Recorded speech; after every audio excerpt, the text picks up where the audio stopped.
We've all seen a fish tank before, at a friend's house, at the zoo, at a fancy restaurant.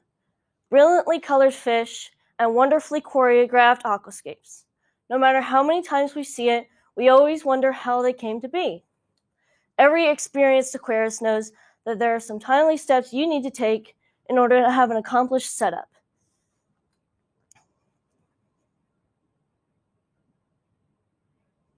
Some will try to skip some steps in order to save time. So today I'm going to tell you about the nitrogen cycle, and then fish factors, and finally we'll splash into maintenance, so that you know what not to do when you begin your next freshwater adventure. Disclaimer, this is strictly about freshwater fish, because saltwater tanks are out of my jurisdiction.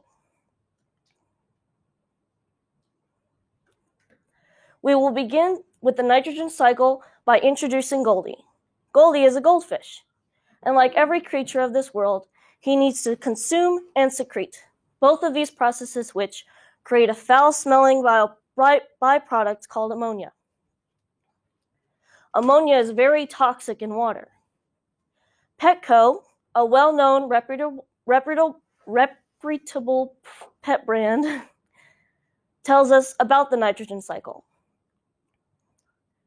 Goldie eats, creates ammonia, but where does it all go? It's toxic. It stays in the water, and if it stays in the water, it will kill Goldie. But beneficial bacteria in the water column helps break down ammonia into nitrite. But that's still toxic.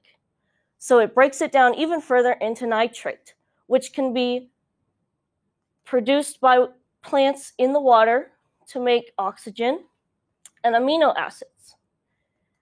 And when you do your water change, which you should do every week or more, in order to take out the nitrates to reset your water column.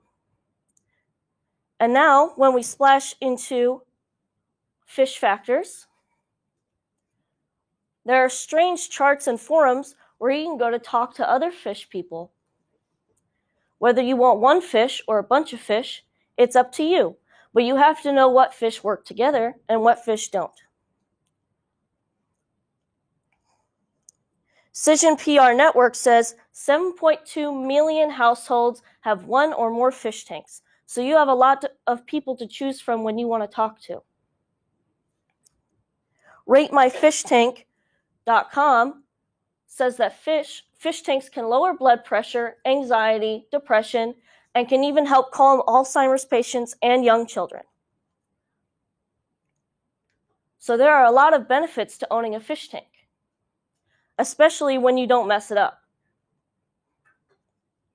I wouldn't recommend a goldfish in a planted tank because they're known to root up plants. And I wouldn't recommend 10 or 50 snails in a 10-gallon because that creates too much ammonia, and you'll create a pneumonia spike.